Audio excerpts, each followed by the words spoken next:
बातें करते हम खेतों की और उसके रखवाली की, बाग बगीचा फल फूलों और फसलों की हरियाली की। हम बीजों की बातें करते उत्तम जल संसाधन की, हम तकनीकी बातें करते फसलों के उत्पादन की। हर किसान का सपना सच हो जीवन सुखद बनाने को, गाँव-गाँव के हर आंगन का प्यारा सा ये दर्शन। कृषि दर्शन, कृषि दर्शन, कृषि दर्शन, कृषि दर्शन, कृषि दर्शन, कृषि दर्शन, कृषि दर्शन, कृषि दर्शन। नमस्कार, जोहार। मैं नमिता आप सभी किसान भाई बहनों का स्वागत करती हूं आपके अपने पसंदीदा कार्यक्रम कृषि दर्शन में। जहां होती है अन्नपूर्णा की बात, वहां आ जाते हैं हम आपके पास। कृषि उपकरणों एवं तकनीक के बारे में हम आपको बताएंगे, आपको हमेशा कुशल बनाएंगे। आइए किसान भाई बहनों, सबसे पहले हम देखते हैं कृषि समाचार और जानते हैं मंडी में सब्जियों का क्या है भाव, साथ ही साथ मौसम का कैसा रहेगा मिजाज। नमस्कार, कृषि समाचार में आपका स्वागत है। मैं हूं अंशुशिखा लकड़ा। आइए देखते हैं आज कृषि समाचार में क्या है खास। पलामू, रामगढ़ और गढ़वा के गौपालक गाय और पशुशाला के लिए ले सकते हैं अनुदान। रांची जिला के मछली पालकों को 50% अनुदान पर मछली चारा देने की है योजना। झाड़ीदार फ्रेंच बीन के बेहतर उत्पादन के लिए लगाएं उन्नत प्रभेद पंत अनुपमा। अब समाचार विस्तार से। मुख्यमंत्री पशुधन विकास योजना के तहत पलामू, रामगढ़ और गढ़वा जिले की बीपीएल महिलाओं को 2 दुधारू गाय दिया जाएगा। साथ ही इन 2 गायों के पशुशाला निर्माण के लिए भी धन उपलब्ध कराया जाएगा। इसमें कुल योजना लागत का 50% अनुदान सरकार देगी। इसी तरह कामधेनु डेयरी फार्मिंग योजना के तहत 5 गाय और 10 गाय की मिनी डेयरी और पशुशाला निर्माण के लिए भी अनुदान दिया जाएगा। इसमें ST/SC को 33.33% और अन्य श्रेणी के लाभुक को 25% अनुदान देने का प्रावधान है। लाभ लेने के लिए जिला गव्य विकास कार्यालय में आवेदन दे सकते हैं। रांची जिला में मछली उत्पादन बढ़ाने के लिए फीड बेस्ड फिशरीज योजना के तहत 50% अनुदान पर फ्लोटिंग फिश फीड उपलब्ध कराया जा रहा है। इसमें 2 तरह के मछली चारा है। एक है 4 मिलीमीटर आकार का फिश फीड और दूसरा है 2 मिलीमीटर या इससे छोटे आकार का फिश फीड। इन दोनों तरह के फिश फीड की कीमत 18 रुपये प्रति किलोग्राम है। फिश फीड यानी मछली चारा की खरीदारी के लिए जिला मत्स्य कार्यालय रांची में आवेदन दे सकते हैं। बाजार में कुसुमी लाह की अच्छी कीमत मिलती है। किसान भाई, आप यदि बरसात में कुसुमी लाह चढ़ाना चाहते हैं तो इसके लिए वैज्ञानिक पद्धति अपनाएं। शाखाओं पर लाह लगाने से लेकर तैयार लाह उतारने तक हर छोटी बड़ी सावधानियों का ख्याल रखें। अगर कुसुम का पेड़ है तो कुसुम के पेड़ पे ज़्यादातर हम लोग ये कहते हैं कि जितनी डालियाँ हैं आपके पास लगाने के लिए उसका 1/20 यानी अगर 20 मीटर डाली उपलब्ध हैं तो 1 मीटर लंबे बीहन लाख से आपका काम चल जाएगा। और इस तरह से भी अगर आपको दिक्कत होती है तो ज़्यादातर जो मध्यम आकार के पेड़ हैं उन पे लगभग हम ये अनुशंसा करते हैं कि आप 5 किलो बीहन लाख लगाइए कुसुम के पेड़ पे। बेर है तो लगभग 2 किलो और सेमी लता पे लगभग 50 ग्राम। तो इस तरह से अगर आप बीहन का उपयोग करेंगे तो फिर उस पर बुरा असर नहीं पड़ेगा। झाड़ीदार फ्रेंच बीन की खेती के लिए वर्तमान तिथि से अक्टूबर तक फसल लगा सकते हैं। झाड़ीदार फ्रेंच बीन के बेहतर उत्पादन के लिए उन्नत प्रभेद पंत अनुपमा, स्वर्ण प्रिया, अर्का कोमल या स्ट्रिंगलेस लगाएं। झाड़ीदार फ्रेंच बीन की बुआई में 80 से 90 किलोग्राम बीज प्रति हेक्टेयर की दर से लगाएं। इसमें कतारों के बीच 40 सेंटीमीटर और पौधों के बीच 10 सेंटीमीटर की दूरी रखें। झाड़ीदार फ्रेंच बीन के अधिकाधिक उत्पादन लेने के लिए उन्नत प्रभेद पंत अनुपमा, स्वर्ण प्रिया, अर्का कोमल या स्ट्रिंगलेस लगाएं। इनकी उत्पादन क्षमता औसतन 80 से 90 क्विंटल प्रति हेक्टेयर है। किसान भाइयों, खेत की तैयारी करने और खड़ी फसल में निकाई गुड़ाई करने के लिए कृषि उपकरण कल्टीवेटर की सहायता ले सकते हैं। कल्टीवेटर की कार्यक्षमता 1 एकड़ प्रतिदिन है। आज हम जानेंगे टमाटर फसल में फल छेदक और पत्र छेदक कीटों के रोकथाम के उपाय के बारे में। किसान भाई, आप टमाटर फसल की खेती कर रहे हैं तो फल छेदक और पत्र छेदक कीटों के प्रति सावधान रहें। इन कीटों के रोकथाम के लिए 250 किलोग्राम नीम की खली में 20 किलोग्राम DAP मिलाकर अपने खेत की मिट्टी में मिला दें। इससे टमाटर फसल में फल और पत्तियों को छेद करने वाले कीट नहीं लगेंगे। और अब एक नज़र राज्य के 5 प्रमुख शहरों के मौसम के मिजाज पर। आज राज्य के 5 प्रमुख नगरों के अधिकतम और न्यूनतम तापमान कुछ इस प्रकार दर्ज किए गए। रांची का अधिकतम तापमान 26 डिग्री सेल्सियस और न्यूनतम 22 डिग्री सेल्सियस। जमशेदपुर का अधिकतम तापमान 31 डिग्री सेल्सियस और न्यूनतम 26 डिग्री सेल्सियस। मेदिनीनगर का अधिकतम तापमान 34 डिग्री सेल्सियस और न्यूनतम 26 डिग्री सेल्सियस। देवघर का अधिकतम तापमान 32 डिग्री सेल्सियस और न्यूनतम 24 डिग्री सेल्सियस।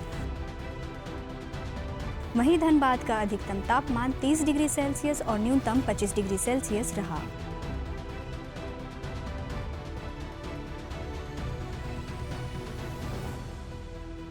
कृषि समाचार में आज इतना ही। अगले दिन अगले अंक में फिर मुलाकात होगी कुछ ताज़ा तरीन खबरों के साथ। तब तक के लिए दीजिए इजाज़त। नमस्कार, जोहार। और अब हम बातें करने जा रहे हैं फसलों में कृषि उपकरण के उपयोग एवं महत्व के बारे में। तो आइए जानते हैं कि कौन कौन से उपकरणों का हमें करना है प्रयोग और इसका हमें क्या लाभ प्राप्त होगा। चलिए देखते हैं। किसान भाइयों, आज हम बात करेंगे फसलों में किस तरह के कृषि उपकरण का प्रयोग कर सकते हैं जिसकी मदद से न सिर्फ उत्पादन बल्कि लागत और श्रम भी कम किया जा सकता है। और इस महत्वपूर्ण विषय पर जानकारी देने के लिए हमारे साथ विशेषज्ञ के तौर पे जुड़े हैं ओपी शर्मा जी। अच्छा शर्मा सर, जैसा कि आज का हमारा विषय है कि फसलों में कृषि उपकरण का प्रयोग, तो सबसे पहले तो ये बताएं, जैसे अभी खरीफ का समय चल रहा है, धान जो है खेतों में लगे हुए हैं, तो अभी किसान भाई किस तरह के कृषि उपकरणों का प्रयोग धान में कर सकते हैं स्पेशली, और जो अगली बार करें तो कृषि उपकरणों की मदद से धान की खेती पूरा जो चक्र है उसको कैसे कर सकते हैं? हाँ, इसमें अभी जैसे समय है धान की खेती में अभी सब धान लगा चुके हैं किसान भाई, और ज़्यादा से ज़्यादा किसान लाइन में ही लगाते हैं। हम लोग प्रशिक्षण देते आ रहे हैं। अधिकांश क्षेत्रों में अभी किसान धान को लाइन में ही लगा रहे हैं। तो इसमें खरपतवार नियंत्रण करने के लिए कुछ उपयोगी यंत्र हैं। जैसे कतार में या लाइन में जब धान लगाते हैं तो उसके बीच में जो घास निकल जाते हैं, खासकर 20-25 दिनों के बाद, तो उसको किसान भाई अभी जो परंपरागत तकनीक है उसमें हाथ से ही निकाई गुड़ाई करते हैं। और ख़ासकर महिलाएं जो उसमें इन्वॉल्व होते हैं, उसमें जो निकाई में, उसमें काफ़ी समय लगता है और उनको जो थकावट होती है, जो झुक कर काम करना पड़ता है, वो मुख्य रूप से उनको बहुत ही थकावट उनमें उत्पन्न होता है। लेकिन एक यंत्र जिसका नाम कोनो वीडर के नाम से सभी किसान भाई जानते हैं, इसका उपयोग करने से ये लाइन के बीच में अगर हम खरपतवार का निकालना चाहते हैं तो उसमें आगे पीछे टू एंड फ्रो मोशन जिसको बोलते हैं, उसको जब चलाते हैं तो इसमें जो धान में जो खरपतवार है वो कट के और मिट्टी में ही दब जाते हैं और फिर सड़ने के बाद में हरी खाद के रूप में वो पौधों को उपलब्ध होता है। और सबसे बड़ी जो फ़ायदा है कृषि यंत्र जैसे कोनो वीडर के चलाने से कि मिट्टी हल्की हो जाती है, जिससे वायु का संचरण जो है थोड़ा सा तेज़ी से होता है और फसलों में वृद्धि भी होती है और उत्पादन में भी 20 से 25% तक वृद्धि संभव है। कम समय में ज़्यादा क्षेत्र में अगर खरपतवार का नियंत्रण करना चाहते हैं तो इस यंत्र के द्वारा अभी और भी इससे भी उन्नत जो यंत्र हैं पावर वीडर, जो कि इससे भी काफ़ी कम समय में कम खर्च में 4 से 5 रुपये प्रति डिसमिल अगर पावर वीडर का उपयोग करते हैं तो सिर्फ 4 से 5 रुपया प्रति डिसमिल के हिसाब से इसमें खर्च आता है और उसका उपयोग करके कम समय में ज़्यादा क्षेत्र में नियंत्रण कर सकते हैं। लेकिन अगर अगले सीजन के लिए कोई किसान भाई धान की खेती करें तो उसमें किस तरह के कृषि उपकरणों का वो प्रयोग करें सर? झारखंड में समस्या है खरपतवार की। इसके लिए ग्रीष्मकालीन जो मई के लास्ट में या जून के प्रथम सप्ताह में जब हल्की बारिश हो जाती है उस समय खेत की हल्की जुताई किसी भी यंत्र से, देसी हल से या जो कल्टीवेटर है या और भी जो यंत्र है मोल्ड बोल्ड प्लाऊ है, एक बार देसी हल खासकर गांव में उपलब्ध होता है। अगर उनके पास एमबी प्लाऊ है जिसको मिट्टी पलटने वाला हल भी बोलते हैं, उससे अगर मिट्टी को एक बार खोल देते हैं सिर्फ, तो उसमें खेत में जो खरपतवार है वो काफ़ी कम हो जाता है। और उसके बाद फिर देसी हल से 2 से 3 बार चलाकर उसको फिर लेबलर से उसको समतल कर देना चाहिए। और फिर बीज नर्सरी के लिए या जो धान का रोपाई के लिए जो तैयारी करना पड़ता है, कल्टीवेटर है, लेबलर है, और फिर ट्रांसप्लांटिंग के लिए भी अभी मैनुअल या पावर ऑपरेटेड ट्रांसप्लांटिंग के लिए भी मशीन आ गए हैं जिसके द्वारा धान की रोपाई भी संभव है, लाइन में संभव है। ऐसे परंपरागत तकनीक में बिना लाइन के लगाते हैं, लेकिन मशीन के द्वारा अगर करेंगे तो लाइन में धान की रोपाई संभव है। जी, लेकिन अगर बात करें कि जैसे रबी के जो सब्जियां हैं या रबी क्रॉप में जैसे गेहूं लगाते हैं या दलहनी फसल लगाते हैं, तो क्या उनके लिए भी किसी तरह का कृषि उपकरण है? क्योंकि मजदूर की समस्या जो है बहुत ज़्यादा जो है गांव के स्तर पर भी हो गई है, जहां पे कि लेबर नहीं मिलते और किसान भाई उसके अभाव में खेती भी नहीं कर पाते। सब्जियों में खासकर रबी सीजन में खेत को तैयारी करने के लिए वो काफ़ी उनके पास समय लगता है, देसी हल से तैयार करते हैं। लेकिन एक छोटा सा यंत्र है जिसका ज़्यादा दाम भी नहीं है, जिसको हम लोग रोटरी टीलर बोलते हैं, जो इंजन मतलब उसमें ईंधन डालना पड़ता है और 1 घंटे में करीब 40 से 50 डिसमिल ज़मीन को हम लोग तैयार कर सकते हैं और उसके द्वारा लेवल भी आसानी से कर सकते हैं। तो रोटरी टीलर से खेत को तैयार करने के लिए उसके बाद फिर अगर सीड कम फर्टिलाइजर ड्रिल उसका उपयोग करते हैं तो लाइन में हम लोग बीजों को बुआई कर सकते हैं, खाद भी उसमें डाल सकते हैं। कम समय में ज़्यादा मात्रा में हम लोग क्षेत्र को कवर कर सकते हैं और आसानी से ये बुआई संभव है। ऐसे भी उपकरण हैं जिसके माध्यम से जो खेत में अवस्थित नमी है उसको उपयोग करते हुए हम अगली फसल लगा सकें। खासकर अभी जो नवंबर में जो धान की कटाई होती है उस समय किसान गेहूं लगाना चाहते हैं कुछ किसान, तो उसको खेत में जो उपस्थित नमी है उसका अगर उपयोग करना चाहते हैं तो एक मशीन है जीरो टिलेज मशीन, उसको हम लोग खेत में बीज बुआई के लिए खासकर धान और गेहूं, धान भी होता है लेकिन नवंबर दिसंबर में गेहूं के लिए जीरो टिलेज तकनीक से बिना खेत को जोते हुए और गेहूं की बुआई संभव है। इसमें जो बचत जो है किसानों को मुख्य रूप से 20 से 25 किलो बीज की बचत होती है। खाद भी इसमें क्योंकि लाइन में गिरता है तो बीज और खाद दोनों साथ साथ गिरते हैं और 2.5 से 3 सेंटीमीटर गहराई में भी जो यूनिफॉर्म जो बुआई करने के लिए ज़रूरत है 2.5 से 3 सेंटीमीटर गहराई में लाइन में बुआई संभव है। इसलिए इस मशीन का उपयोग करके हम लोग गेहूं को बुआई कर सकते हैं जिसमें कम खर्च में और इसमें बीज के साथ साथ और भी जो समय को बचाते हुए समय को बचत है, खेत को तैयार करने में जो 4 से 5 हज़ार रुपये लगते हैं वो भी इसमें बचत है। तो इस तरह से किसानों को जीरो टिलेज तकनीक से गेहूं की बुआई करके और नमी का उपयोग खासकर जो है 1 से 2 सिंचाई उसमें हम लोग बचा सकते हैं और उसमें उत्पादन में भी वृद्धि होती है। क्या इनको स्थानीय स्तर पे इनको चलाने का प्रशिक्षण भी हमारे KVKs के माध्यम से या जो ब्लॉक के लेवल पे जो संस्थाएं काम कर रही हैं वो देती हैं? इसमें जो कृषि विज्ञान केंद्र हमारा जैसे रांची के लिए जो दिव्यांग कृषि विज्ञान केंद्र है, किसानों को 5 दिवसीय या लंबी अवधि के लिए पंप मैकेनिक या जो सीड कम फर्टिलाइजर ड्रिल या स्प्रेयर मशीन कैसे उसको चलाएंगे, कैसे ऑपरेट करेंगे, इसको प्रशिक्षण हम लोग देते हैं। ये दिव्यांग में जो प्रशिक्षण हमेशा सालों भर किसानों के लिए उपलब्ध है। खासकर ट्राइबल जो आदिवासी हैं 18 से 30 साल की उम्र के बीच में जो मोटर वाइंडिंग है या जो पंप का ट्रेनिंग है या ट्रैक्टर चलाने के लिए या और मशीनों को कैसे उपकरण चलाएंगे, कैसे उसका मेंटेन करेंगे, उसको हम लोग प्रशिक्षण देते हैं किसानों को। तो ये निःशुल्क है? ये निःशुल्क है। सर, आप हमारे कार्यक्रम में आए, हमारे किसान भाइयों से जुड़े और इतनी अच्छी जानकारी दी, इसके लिए आपका बहुत बहुत धन्यवाद। धन्यवाद। किसान भाइयों, आपका भी हमारे साथ जुड़े रहने के लिए बहुत बहुत धन्यवाद। जो भी किसान भाई बहन बकला की उन्नत खेती करना चाह रहे हैं उनके लिए आज का ये अंक है खास। तो आइए आपको बताते हैं कि बकला की उन्नत खेती के लिए हमें किन किन उपायों को अपनाना है और कौन कौन सी सावधानियां बरतनी है। किसान भाइयों, आज हम लोग बात करेंगे बकला की उन्नत खेती के संदर्भ में और इस विषय पर हमारे साथ बात करने के लिए हैं कृषि विज्ञान केंद्र दिव्यांग के वैज्ञानिक डॉक्टर रविंद्र कुमार सिंह। डॉक्टर साहब, किसान भाइयों को सबसे पहले आप बताएं कि बकला की उन्नत खेती वो कब करें और कैसे करें। अगर झारखंड राज्य की बात करते हैं तो विभिन्न दलहनी फसलों में बाकला, फ्रेंच बीन इत्यादि जो सब्जियां होती हैं वो महत्वपूर्ण भूमिका निभाती हैं और इनकी सफलतापूर्वक खेती यहाँ पे की जा रही है। जिसमें से बाकला एक ऐसी सब्जी है जो अल्प दोहित है, जिसका उत्पादन कम क्षेत्रफल में होता है, परंतु एक बहुत ही पौष्टिक और प्रोटीन से भरपूर सब्जी होती है। इसकी फलियों को सब्जी के रूप में पका के प्रयोग करते हैं। उसके साथ साथ इसके हरे पौधों को चारे के रूप में भी पशुओं के लिए इस्तेमाल किया जा सकता है।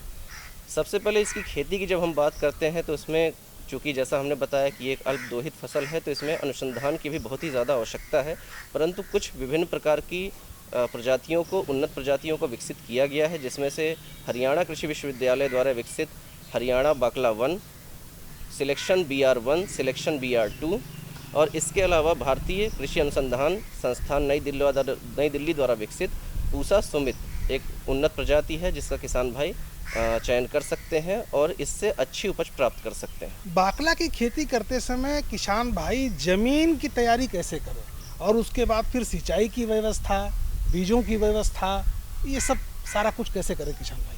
किसान भाइयों, भूमि किसी भी खेती का आधार होती है, तो उसकी तैयारी सबसे महत्वपूर्ण पहलू होता है किसी भी सब्जी की या किसी भी फसल की खेती का। तो भूमि की तैयारी, सबसे पहले तो भूमि का चुनाव, उर्वर भूमि का चुनाव करें अगर आप अच्छा उत्पादन सुनिश्चित करना चाहते हैं तो। और उसकी 2-3 जुताइयाँ करके उसमें 200 से या 100 से 80 से 100 कुंटल प्रति एकड़ की दर से सड़ी हुई गोबर की खाद मिला दें।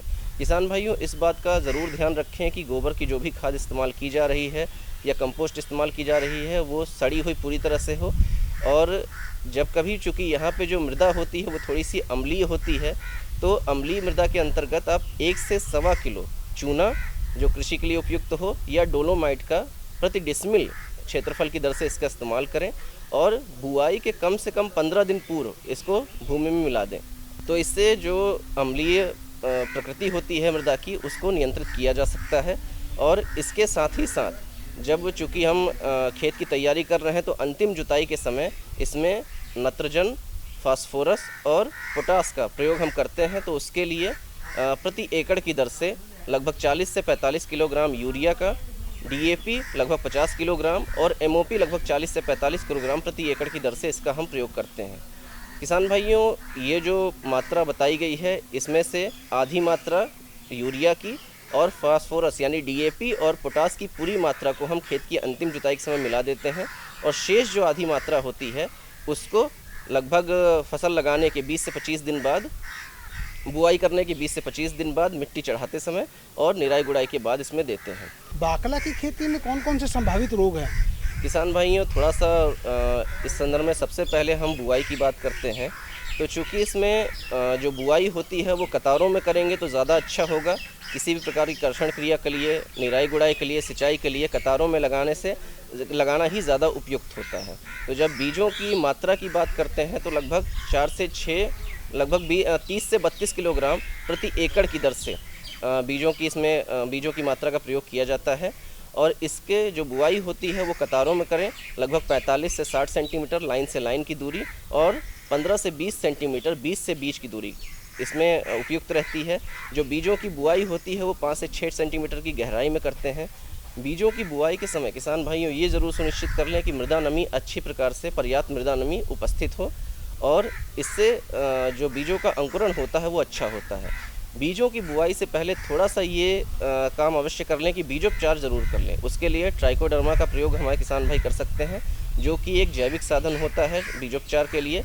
इसका 6 से 8 ग्राम प्रति किलोग्राम बीज की दर से इसका प्रयोग किया जा सकता है। किसान भाइयों, थोड़ा सा ये ज़रूर ध्यान दें कि शुरुआती जो 25 से 30 दिन का समय होता है उसमें खरपतवार पे विशेष ध्यान देना होता है। खरपतवार का चूँकि जो मुख्य फसल होती है उसके साथ जो मृदा नमी होती है, इसके अलावा जो पोषक तत्व होते हैं, इन दोनों के ही साथ ये मुख्य फसल के साथ प्रतियोगिता करता है, जिससे मुख्य फसल की जो स्वास्थ्य होता है, उपज होती है, दोनों पे ही नकारात्मक प्रभाव पड़ता है। बीजों की बुआई के पश्चात थोड़ा सा सिंचाई पे विशेष ध्यान देने की आवश्यकता होती है शुरुआती अवस्था में। तो मृदा नमी और मौसम के अनुसार बुआई के लगभग 3 से 4 दिन बाद एक हल्की सिंचाई अवश्य कर दें और उसके उपरांत 12 से 15 दिन के अंतराल पे और मृदा नमी के अनुसार सिंचाई करते रहें, ताकि जो फसल है उस पर किसी प्रकार का नकारात्मक प्रभाव ना पड़े और अच्छी उपज सुनिश्चित की जा सके। तो किसान भाइयों, बाकला की उन्नत खेती के संदर्भ में ज़मीन के चयन से लेके बीजों का चयन, उसके बाद फिर उसको खेती करने का तरीका, संभावित रोग, लक्षण और फिर बचाव, सारे तथ्यों पर डॉक्टर साहब ने बहुत विस्तार से चर्चा की। किसान भाइयों, हमको उम्मीद है कि सारी चर्चा से आपको बहुत लाभ हुआ होगा और आप अच्छी बाकला की खेती की पैदावार लेंगे। डॉक्टर साहब, कार्यक्रम में आए और किसान भाइयों को इतनी महत्वपूर्ण और विस्तृत जानकारी दी, इसके लिए आपका बहुत बहुत धन्यवाद। जोहार। देखा ना किसान भाई बहनों, आज के अंक में इतना ही। अब आपसे हम फिर से मुलाकात करेंगे नई जानकारी के साथ अगले अंक में। जाने से पहले आपको फिर से याद दिला दूं कि आप हमारे साथ जुड़ सकते हैं फेसबुक और ट्विटर पर। साथ ही साथ कृषि दर्शन के हर अंक को कभी भी कहीं भी देख सकते हैं यूट्यूब पर। हमारा पता है कार्यक्रम कृषि दर्शन, कृषि प्रकोष्ठ द्वारा केंद्र निर्देशक, दूरदर्शन केंद्र, रातू रोड, रांची, पिन संख्या 834001। अब आप मुझे और हमारी कृषि दर्शन टीम को विदा दीजिए। नमस्कार, जोहार।